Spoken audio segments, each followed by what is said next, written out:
Abbaa warraa kiyyaas ta'ee ani Finfinnee irraa fageenya kiiloomeetira 430 magaalaa guddoo godina Takkaa keessatti barumsa keenya xumurree hojii mootummaas argannee nu lamaanuu mindaa qabna.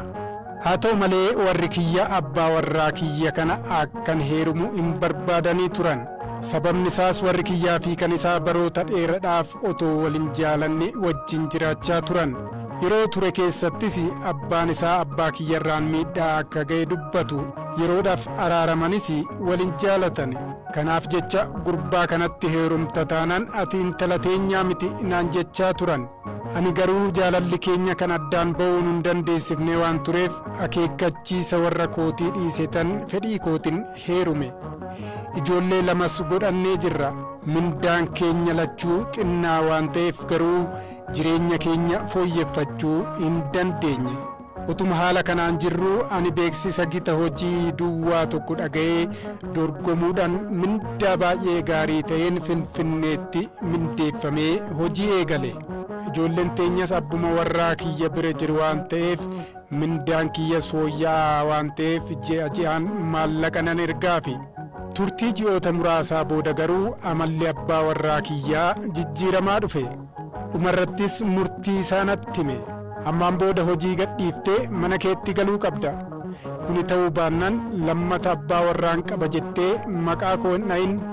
Ijoolleen qaba jettees garagaltee hin ilaalin naan jedhe.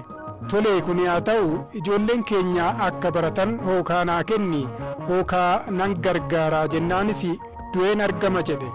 Animmoo eega inni akkana jedhee hojiin koo natti haafuu jedhee galuudhaafis waajjiran duraan hojjedhu waanan gadi dhiiseef hojii akka laayyootti argachuu hin danda'u. Utuun carraa akkanaa qabuus mindaa xinnaadhaan deebi'ee mindeeffamuunis natti ulfaatee jira. Hundumtuu yaada isaati jedhee jireenya koo itti fufuudhaafis warri koo fi firoottan koo sababa isaatiin na jibban. Abbootiin amantaallee nu araarsuu waan hin danda'iniif lama dhabee kophaatti hafuu kooti. Abbaan warraa kiyyas murtee isaa kan akka jijjiiru firaa hiriyaan kadhatee dadhabee jira. Egaa maalan godha akkan hundumtuu yaada isaati jedhee ittiin dhiifnes kophaatti hafuu kooti. Ijoolleen kootis garaa na nyaatu. Achi deebi'uudhaafis hojii dafee argachuu dhiisuu hin danda'a. Oduman argadhe illee mindaan kiyyaaf kan isaa baay'ee xinnaa waan ta'eef jireenya fooyya'aa jiraachuu hin dandeenyu. Ijoollee keenyas akka gaariitti jiraachisuu hin dandeenyu. Inni immoo iyyuu du'een argama malee hojii kana gadhiiftee galtu malee wajjin hin jiraannu jedheera. Waanan godhu dhabee waanan murteessu dhabnaan ani marii kana isiniin ga'e. Mee rakkoon kun kan mudate odoo isin ta'e maal gootu?